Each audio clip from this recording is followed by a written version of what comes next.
And welcome in to the Blitz podcast.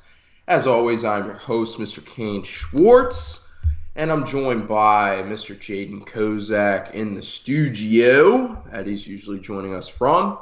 How we doing, man? You hyped to dive into our 26th ranked team today? I cannot for the life of me figure out why my hat is like leaning on one side. I don't like it. But yeah. Oh yeah, I'm super excited, man. I love this series that we do here. Talking Colts, we're really rolling through these now, and I do think that the Colts are one of the most interesting teams that we're going to talk about. Yeah, I think so too. You got the rookie QB in there. You got players that used to be the best in football, maybe not anymore. A lot of different stuff going on over. Okay, switching the hat. All right. I gotta get a nice Commanders hat, dude. Like, I know that there's the ones with the W and like gray, and it's like a 47 hat, like this one is. You did best in that, but yeah, we're coming at you with a little bit of Blitz Pod. I guess not quite after hours, but later than we've been doing the other episodes. But hyped to dive into the 26th ranked team for the Blitz Pod, and that is as you're reading the title, you already know, the Indianapolis Colts. So hyped to dive into them as they embark on a new part of their franchise journey and hopefully win some games along the way. So without further ado, let's dive into the Colts. And we start off with the first-round draft pick they selected, and that is Anthony Richardson at the quarterback position for the Indianapolis Colts. AR-15, as he was once formerly known, but no longer because he wears the number 5. Talking about that before the episode. I'm pretty upset about that. I thought that nickname was really cool, but, marketing purposes, I understand it. But besides his nickname, he was a really good football player at Florida. Had some problems with accuracy at times, but it was clear all the physical traits were there, and you just needed to give him an opportunity. And the Colts took the jump. They were quoted as saying if they were picking number 1, they would have selected Anthony Richardson with 1. I'm not sure how true that is. There was a lot of interest in Levis from them. There was a lot of interest in Bryce Young. They did their research, their due diligence on everybody, but it's clear that they've fallen in love with Anthony Richardson for this year. He's going to bring a lot in the run game. He's got to improve as a passer, but that'll come as he gets experience, and he's going to be thrown right into the starting job. So what's the outlook looking like for Anthony Richardson? Yeah, Richardson was one of my favorite prospects in this class. I love his athletic ability. I love what he can do running the football. I love that he adds that floor for this offense that really needed that. That floor really dropped out for them last year, especially without Jonathan Taylor for as long as they didn't have him. This is a guy who, as he got drafted into the league, was the most athletic quarterback we've ever seen be in the NFL, just based off of size, speed, all that stuff, the RAS score. I feel like that's getting more mainstream now, but if you don't know, that is the relative athletic score. At MathBomb does it on Twitter, and I think it's phenomenal. He's got it for every prospect, and it really does give you a look into how well that prospect, or how athletic that prospect is based on their size, speed, and the rest of their position. But Anthony Richardson was number 1. He scored a perfect 10 on that. I really like what he's going to add here. I did have him as my number 2 quarterback in this class, despite what people on YouTube will say about me. Our hundreds of thousands of comments that we got in saying that I'm stupid for having Richardson over Stroud. I hear all of you. I don't care. I don't. I really do think that he's probably going to be better than Stroud. If I was the Colts, I know that you said that we're unsure of what they would have done if they had the number 1 pick. I would have had that same conversation. I would have been like, man, what about this kid though? Kind of very similar to like the Trayvon Walker conversation that was had last year for the edge rushers at the number 1 pick was like, but man, if this guy gets it all together, he's got it all. And right. That's really going to be the thing for Richardson. They've obviously are bringing in Shane Steichen to be the head coach of this team, and he has worked with Justin Herbert. He's worked with Jalen Hurts, and really was the big reason why Jalen Hurts took that next step this year from a guy that we were talking about as maybe not having a starting job this year to now being what was an MVP candidate, was playing in the Super Bowl. And if he can really squeeze that development out of Anthony Richardson and help him with the mental processes of football, this guy is going to be really special. Yeah, for sure. I mean, the comp that was floating around a ton during draft time was Cam Newton. And yeah, I mean, you definitely see a lot of Cam Newton. Definitely not the same, like not as big as Cam Newton was. I mean, Cam Newton was like 240, I think, 260 maybe even. Anthony Richardson is not that, but who knows? Maybe he puts on some more. But I mean, he's an elite athlete. There's no doubt about that. He's got a cannon for an arm. He's going to help this team a lot in the run game. I can see Anthony Richardson going for, I mean, he could go over like, I mean, what's the rushing mark, you think? Like, I'm thinking like 600 yards pretty easily. I think he clears 6 just because they're going to ask him to run the ball a lot because, quite frankly, he's not ready to be passing on a consistent level. I think this is going to be one of the most run-heavy teams in the NFL, and because of that, I think they're going to be one of the most dynamic and well-run rushing attacks. I mean, this is an offensive line with good players on it, that didn't look the greatest last year, but we'll get to that in a little bit. And Jonathan Taylor, who we'll also get to in a little bit, who's, when he's healthy, one of the best rushers in the league. You add Anthony Richardson into that mix, it could be a big recipe for success for this run game. Yeah, for sure. It'll be fun to watch in Indy. But yeah, you mentioned it. Let's dive into the playmakers for the Indianapolis Colts in 2023. And let's run it down a little bit here. So wide receiver 1, it's Michael Pittman's 3rd year, maybe 4? 4. He was a 2020 guy. Yeah. Okay, gotcha. But he has been the wide receiver 1 in Indy for some time now. Hasn't shown too much promise. He's shown flashes. Like, he's had games where it's like, okay, this can definitely be a wide receiver 1 in the league. But I feel like that conversation's starting to fade now a little bit. He'll have a better chance now with Anthony Richardson at the helm because he's kind of just been the victim of the quarterback carousel that a lot of wide receivers fall victim to in the NFL. But he should have been a little bit more productive than he has been so far, especially with all the hype surrounding him. But as we go around the wide receiver room, you got Alec Pierce, last year's 2nd-round pick out of Cincinnati. So you like to see that. He showed flashes in his rookie year, didn't really do too much, but same goes for Alec Pierce. He's got an opportunity to prove it with a much better quarterback. And then they brought in Isaiah McKenzie from Buffalo. He's expected to play in the slot for this team. He played a lot in the slot for Buffalo, and he was electric at times, kind of fell off, was untrusted by Josh Allen towards the end of the year because of some drops, for sure. And then they drafted Josh Downs out of North Carolina, if my memory serves me correctly. And the reports out of training camp aren't too strong for Josh Downs so far. But just a rookie, you can't really buy into any of the BS coming out of training camp or the OTAs right now. So solid wide receiver core, not too bad. But when it really gets good is, as you mentioned, Jonathan Taylor is still the running back for this team. Just 2 years ago, he was clearly the best running back in football. And he was looking to be probably the best running back in the NFL for the foreseeable future. And then you go into last year, and he's banged up. The offensive line does not play as well. When Jonathan Taylor was on the field last year, whether or not he was injured or not, we don't know. Like, he was definitely banged up. But when he was on the field, he was not very effective. Wasn't helped out by the O-line at all. But kind of like it was kind of scary to see that out of Jonathan Taylor this year. But we know what he can do. So we'll see as the season rolls on. And then they got their massive tight end duo of Jelani Woods and Mo Alley-Cox. I say massive because they're literally like giants among boys. So, yeah, not too bad of a group of playmakers. We've got them ranked at 26th, spots up with their power rankings rank. But who are you most excited to talk about on this list? Maybe a guy that people aren't thinking about. Well, then you're changing my plans here because I was going to talk about Jonathan Taylor.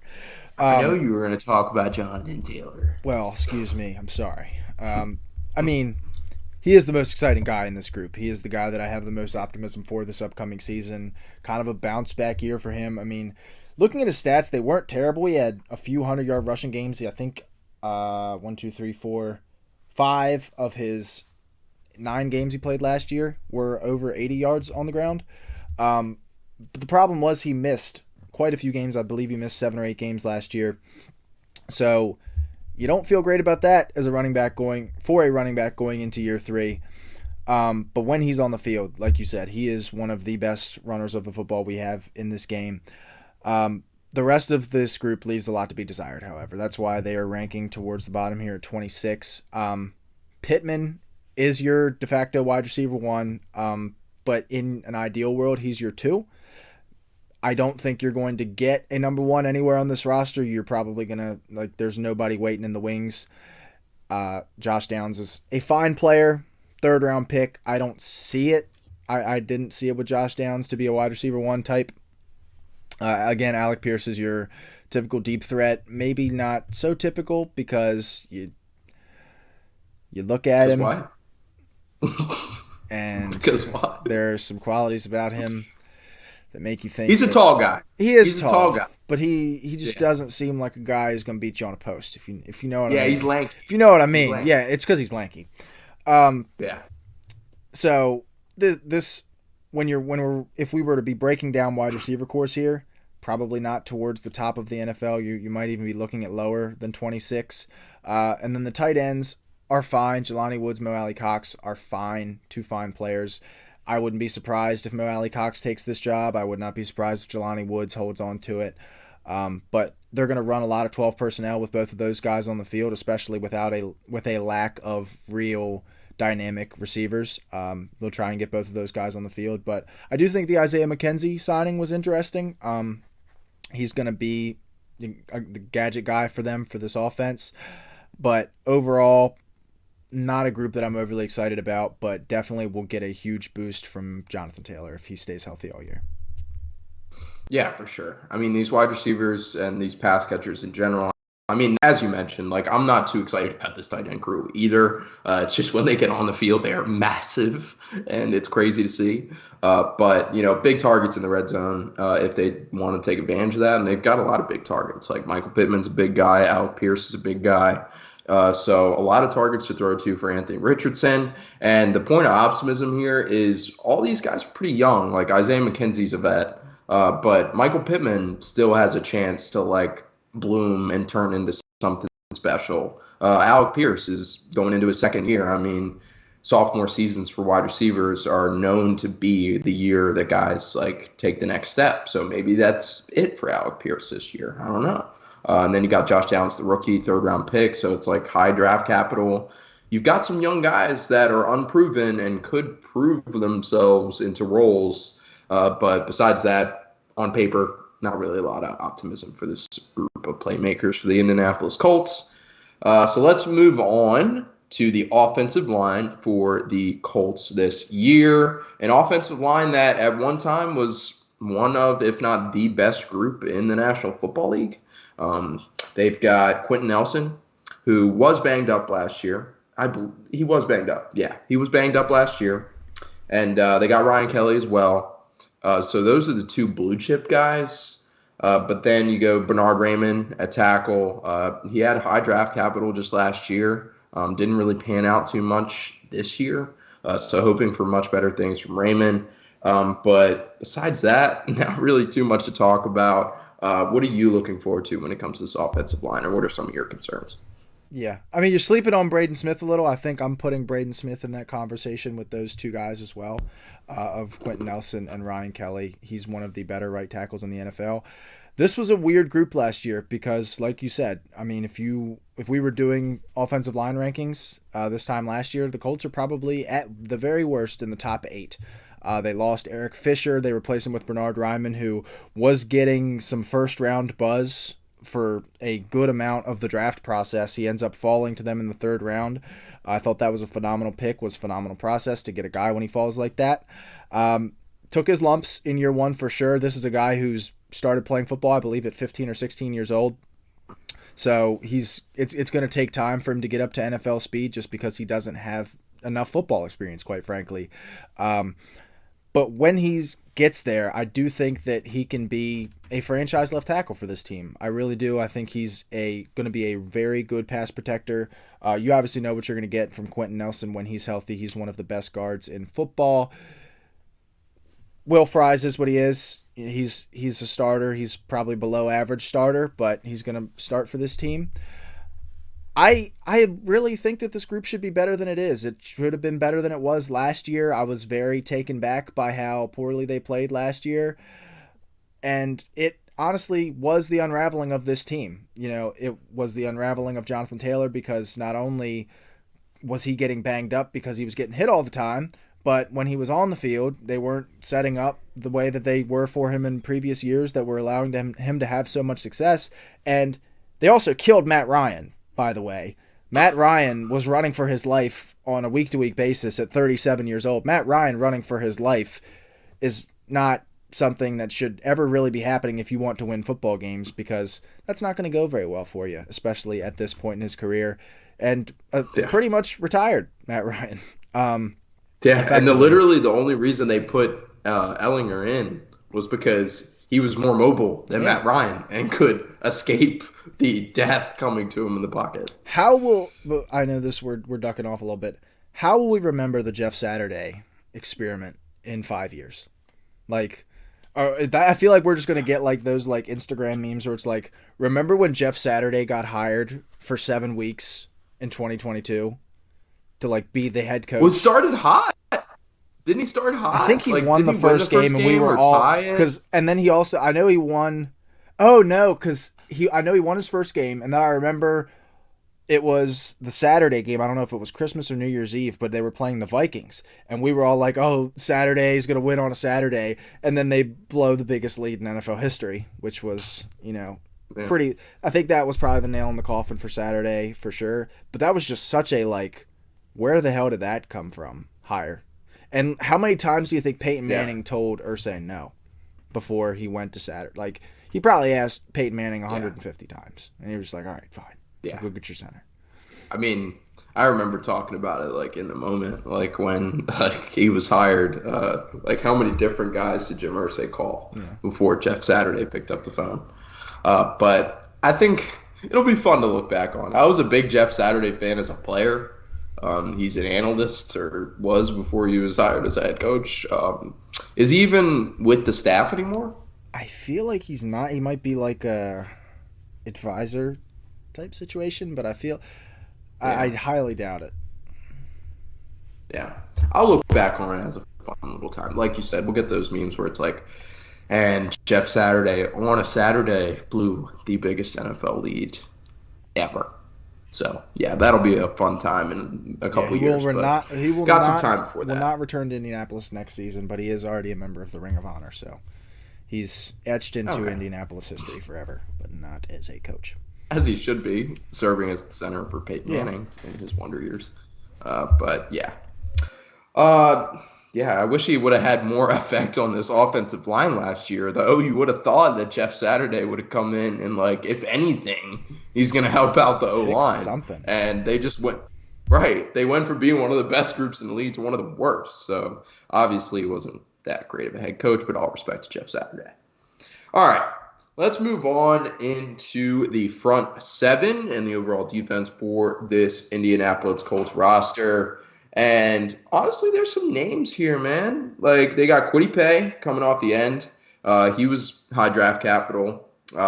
Hasn't proved much quite yet, but he's definitely had some solid seasons put together. And then you got DeForest Buckner, kind of stuffing up the middle there. He can help rush the passer as well. I've always been a fan of DeForest Buckner for sure. And then you got Shaq Leonard coming back this year on the linebacker core. He was out last year with an injury. And Shaq Leonard is one of, if not, he's one of the best linebackers in the league when he's healthy. So gotta love that. I was going to say best linebacker in the league, but I think Fred Warner has him beat pretty consistently there.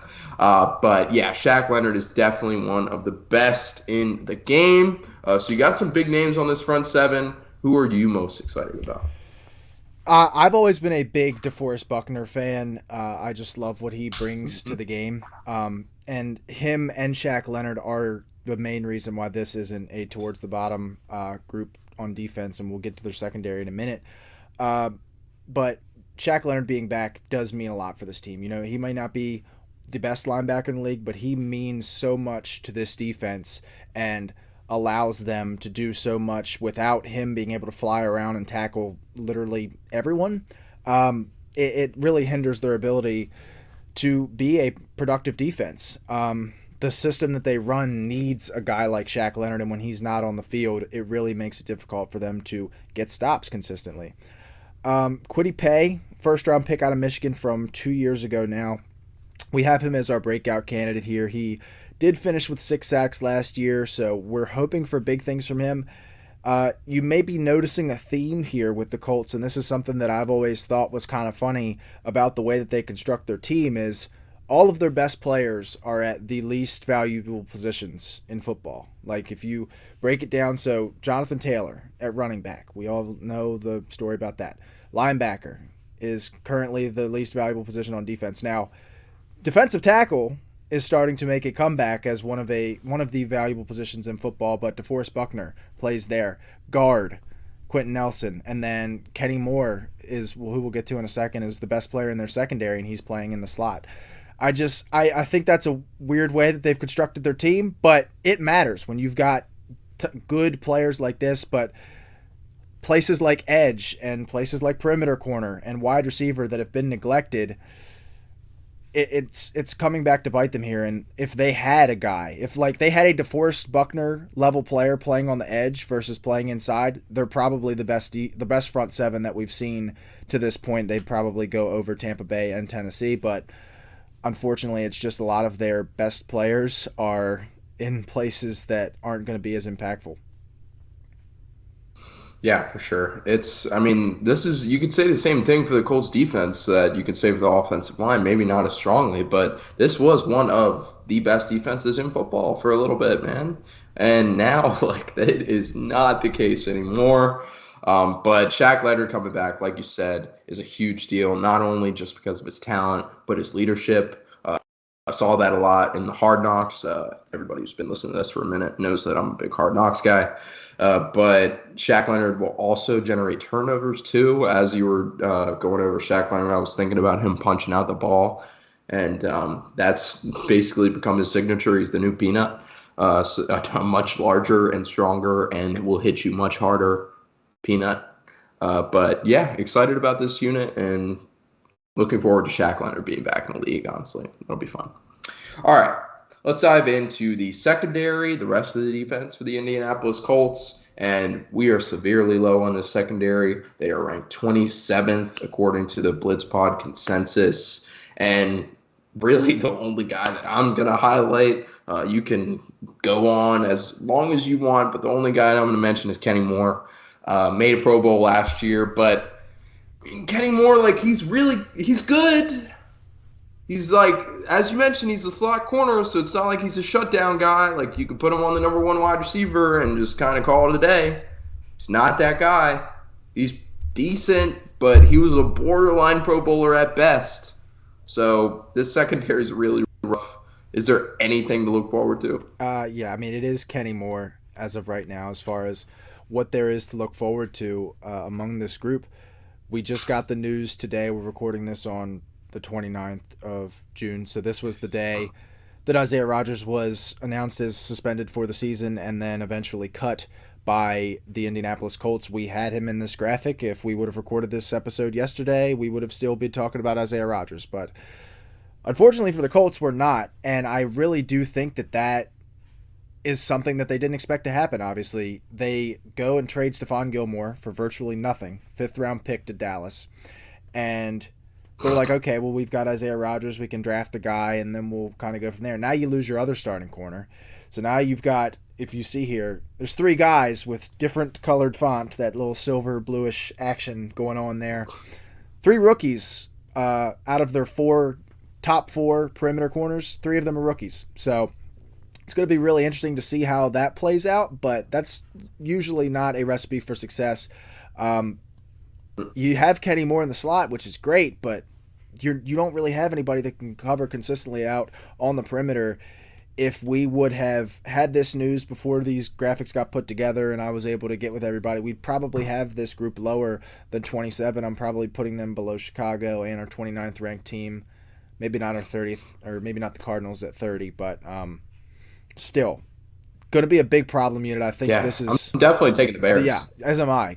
And while we're talking about youth as a bad thing here, it is because, a second-round pick in Julius Brents is great, but Jalen Jones, Darius Rush, those guys were late-round picks.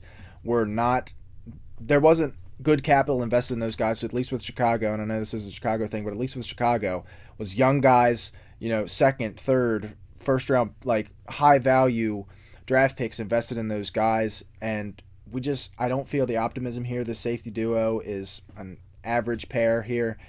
But this is your problem spot on this team, in my opinion.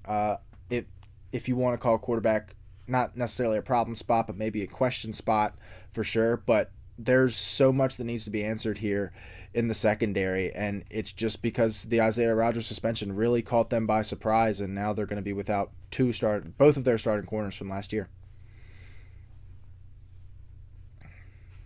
Yeah, for sure. I mean, it's a rough scene in Indy right now. When I was looking at the roster and looking at their corners, I don't think they have more than one corner over the age of 24. So that's a problem. And yeah, not looking too great on the secondary for Indy. Got to rely on DeForest Buckner, Shaq Leonard, Quinny Bay to get to the quarterback and do their thing, because the secondary will not be able to do anything for them. So, all right. With that, let's move on from the defense and let's dive into the coaching for Indy. And they've got a new coaching situation this year. We mentioned it a little bit before. They started last year with Frank Reich, decided to move on from him. And you expected somebody to just, be promoted to an interim role, and they will roll out the rest of the season, and it won't be great. But that's just how the league works. That's how the business goes. But Jim Irsay is not a normal businessman, and he decided to call his buddy up, Jeff Saturday, to come in and coach last year. But that experiment failed terribly, as we covered in depth.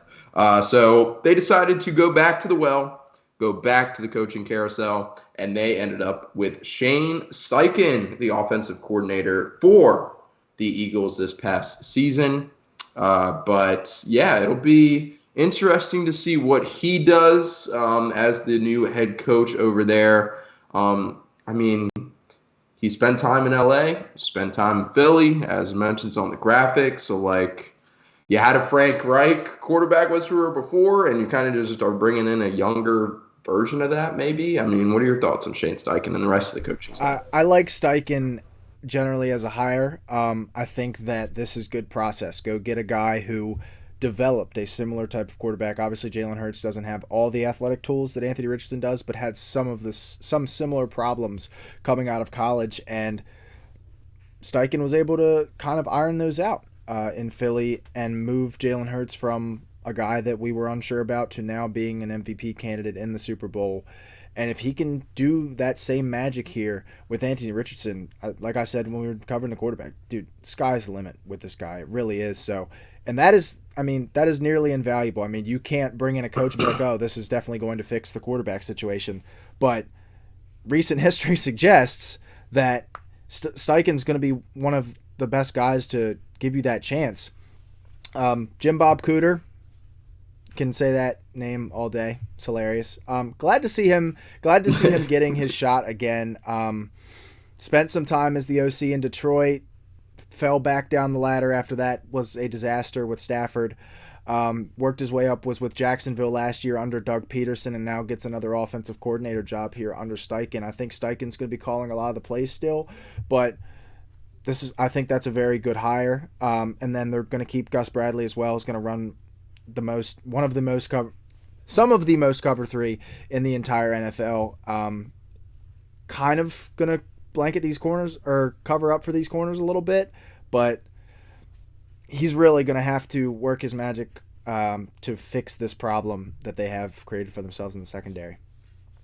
I don't think we've, not to cut you off, I don't Yeah. think we've cut so deep Oh, into a unit like we have this Colts secondary.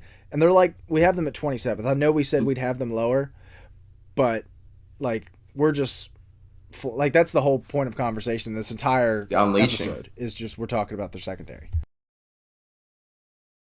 I don't know. I think we've got some good time on the quarterback and playmakers too. But sometimes you just need to talk how bad it is, and it is really bad in Indy. But the last things I'll say about the coaching staff over in Indy this year, as you said, Jim Bob Cooter, love to see him get another shot. And it's not just because of his name. It might be 95% because of his name, but it's not just because of his name. But Steichen will be calling the plays, so Jim Bob Cooter won't have too much pressure on him this year. And Steichen, I mean, like you said, he was a wizard with Jalen Hurts last year. I mean, the Jalen Hurts from 2 years ago and the Jalen Hurts last year are like on completely different ends of the spectrum. Like as like bottom five quarterback to top five quarterback in the NFL. And it was because of the design runs he was putting together and the QB sneaks and the tush push and like innovative stuff like that. The tush push, and that's what they're calling it, dude. QB sneak. It's called the tush push now. You better I get hear you, hip. man. I've got Okay? no Because, arguments for you. okay, all right, all right. I saw a little look there. But yeah, it'll be a good new situation over in Indy this year with the new coaching staff. But let's move on from that and let's start to wrap it up here for Indianapolis as we dive into their schedule. And according to strength of schedule, they have 29th, which is definitely a good spot for AR to come in and play ease of competition for sure. As far as the Vegas over-under, we have it at, well, we don't have it. Vegas has it at 6.5 wins this year. So lower than some of the teams that we've already listed off. So I'm probably going to go under for the Colts, and I think I feel good about it. Yeah. Yeah. Yeah. How about you? 6.5 makes this one weird. If it was 7.5, I'd feel very confident going under, but 6.5 again is weird. This is our fourth Right? of the last 5 teams that have been in the Southern divisions. We had Texans, then we didn't have a Southern Division team, then Titans, Bucks, and then now we have the Colts. So we're gonna do the same because they play each other this year, and they're the two worst divisions in football. So we're gonna have the same. Well, they have a pretty easy schedule, as you can see here by the 29th ranked strength of schedule. They're gonna have it pretty easy. The only problem is, can you guarantee health? I mean, you look at the best players on this team. Jonathan Taylor had injury problems last year.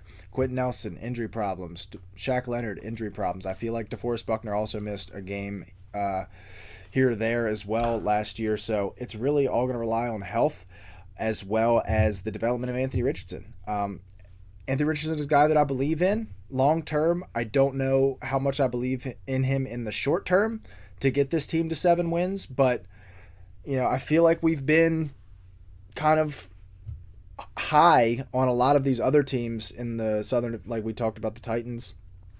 Somebody's got to be losing these games, man. And unfortunately, I feel like it might be Indy now. If I can be guaranteed a full bill of health for Jonathan Taylor and obviously Anthony Richardson as well, I do think they could go over. I think that rushing attack, like I said, provides a fantastic floor for you.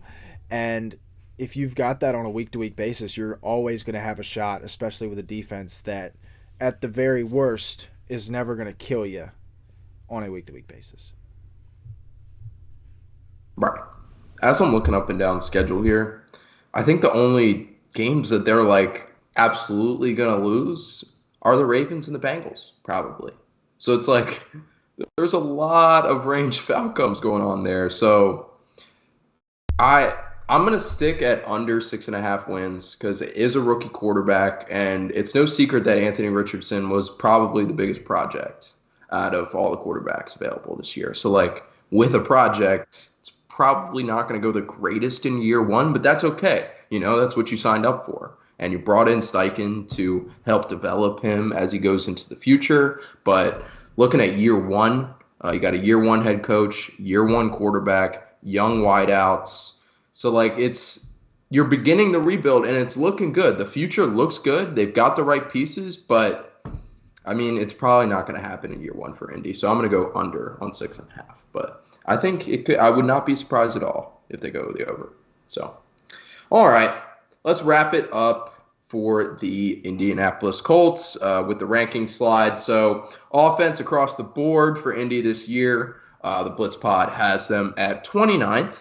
So not the greatest. The defense looks a little better, but as we talked about, still a lot of question marks there. 26th rank according to the Blitz Pod consensus. And the championship window has been determined to be not yet 2 to 3 years away, which is more optimistic than a lot of the other windows that we've seen. And I just talked about that in the last slide. So you want to elaborate on that? I'm trying to get a little bit more creative with the words that I put in front of however far they are away or whatever, instead of just doing closed. Because with the Colts, it truly doesn't feel like they were in one. It feels like now, I wouldn't say they expedited the process of going back around the circle, but they're on the side of like, okay, we're entering it. They're not close to it yet, so not yet, but right. It's not like Tampa Bay where they're leaving it and now it's closed. Like I feel like we're going in the right direction now for Indy. As we are recording this, I actually get a notification saying that the Colts are aggressively pursuing extensions for both Jonathan Taylor and Michael Pittman, so obviously helps your long-term championship window as well. Yeah. I think our rankings for these both are kind of pessimistic approaches. I'm not saying that I would change them because I think this is about accurate, but this is kind of the floor, in my opinion. I think that if Richardson is a little shaky out of the gate, I think if Taylor... I don't know why I'm portraying Jonathan Taylor to be like Jerick McKinnon, unable to stay on the field. But... I do think if Taylor stays on the field all year and is the guy that we saw in 2020 and 2021, I think they clear. I think they clear 29. Man. Like he looked really bad last year. Like he was banged up all last year, and when I know you mentioned he went over 80 yards on the ground, but like it wasn't Jonathan Taylor. I would. The thing that worries me the most is that it wasn't like one torn ACL. I think he missed time with a knee, that he came back for 3 weeks, then it was an ankle, and then it was like the knee again, and it was just like. Miss 2 weeks, then miss 3 weeks, then miss another 2 weeks, then you miss the final couple weeks, and it's just like I'd much, not that I want him to be injured at all, but I'm saying as far as feeling better about it, I'd much rather it be just like one big injury. But it's just like all these little ticky-tack things that scare me. And I know that they didn't have a whole lot to play for last year, and losing games obviously got them to this point. If they would have won that game against Houston, this would be a very different power rankings, because not only would Houston have had the number one pick, but the Colts, I think, will be picking it like 7. You know, maybe the Raiders take a quarterback, or who knows what happens. We're not here to talk about that. But this offense at 29, I think, is pretty accurate. And then the defense at 26, like we were talking about. Let's jump back into the secondary again. It's going to get gashed. Those 2 pair of corners, unless Julius Brents is much better than we anticipate him being in year one, you probably have the worst pair of starting corners in the NFL right out of the gate, maybe other than the Rams. But you're really going to need a lot to go right, especially with that front 7. You're going to need a Kwity Paye breakout. You're going to need a Julius Brents breakout in his rookie season to fully unlock this group and to get them past 26. And I just don't see all of those pieces fitting in immediately. Right. But keyword there, immediately. Like, we're optimistic about this team. They have started the rebuild. Like, it's not a rebuild. Like you said, like they were starting to become one of the better teams in the league after they hadn't been ever since Peyton Manning left, to be honest. And like they were starting to turn back into one of the better teams, kind of rewinded. Like you said, I mean, it's everything that you said more. So we're optimistic about this team. It's a good start to the future, but might take a little longer than expected. So, but we shall see this year. All right, that does it for the 26th ranked Indianapolis Colts. We got 25 coming up. It's been real. We got, let me do the quick math here, 6 teams down. Did I just fuck it up? No, 7. Dude. 7. How? 26, 27, 28, 29, 30, 31, 32. Yeah. Bingo. All right. Just did the math live for you. But we have 7 episodes down. Many more to come. It's been a good time putting them together, and we can't wait to grind through the rest. So we will catch you on the 25th ranked episode, and we'll see you soon. Peace!